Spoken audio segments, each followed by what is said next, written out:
Dodoko?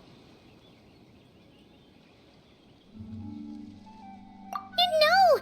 There really is a Dodoko over there! And it looks just like... It looks like Barbeloth! Oh my, what a coincidence this is! Traveler? Paimon? Why is there something so fishy about hearing such a powerful fortune teller use the word coincidence? Perhaps, but it's no lie. This truly is a pleasant surprise. As a descender from beyond this world, the traveler's fate is not anchored in Tevat. Hence why most fortune tellers, including myself, are unable to predict your future. Hence why most fortune tellers, including myself, are unable to predict your future. But happily, this particular coincidence couldn't have been any more fortuitous. I recently happened to glimpse a peculiar omen. And since I had some free time, I decided to perform a brief divination and follow the omen's course. Just for a spot of fun, you understand. Oh yes, and while I was following this omen, I caught a few ethereal threads of fate and glimpsed the faces of their owners. Here, take a look for yourselves.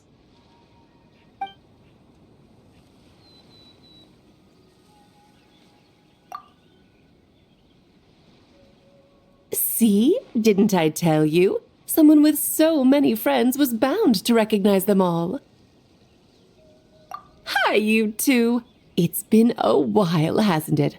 I thought I'd lend a hand with Barbie's divination.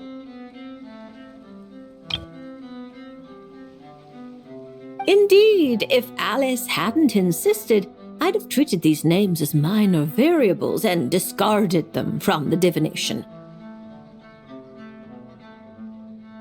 But then you would have missed out on this fun little excursion, wouldn't you? Besides, as mages, we couldn't possibly disappoint the little cuties involved in the prophecy now, could we? It's the dream of every child to receive wonderful gifts, go on grand undertakings, and watch mysterious prophecies unfold. Which is all to say, we simply had to see this one through. And there's no point arguing with Alice. Anyway, if I can gather these minor variables together, I should be able to adjust my divination. So here I am, seeking them out, and if possible, offering them a little fortune-telling. I don't have time to go around divining things like that, but I'm sure it won't be long. Is that why you've set up this stall? So you can sit and wait for them to arrive? Don't worry, I'm not just sitting around twiddling my thumbs. This Dodoko is simply a stand-in. I'm still working on my research. That's right. And I installed sensors on Barbie's Dodoko. As soon as the right person shows up, she'll receive an instant notification. And Dodoko will give a happy little wiggle to make sure our visitors are drawn on in. What are you doing back here? Take your arm off that. You'll knock my scryglass onto the floor. And hold that cup steady. I don't want you spilling hot chocolate on my manuscripts. All right, keep your hat on. Just 1 second. There you go, Barbie. This one's yours. I hardly put any sugar in it, I promise. When you say hardly any sugar, I can't help but feel like we're not speaking the same language. Back to business. After we followed up on Barbie's divination, I was hoping to gather everyone up, everyone involved, that is, and throw a huge party.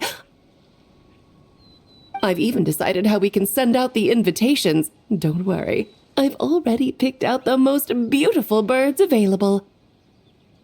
Picture it.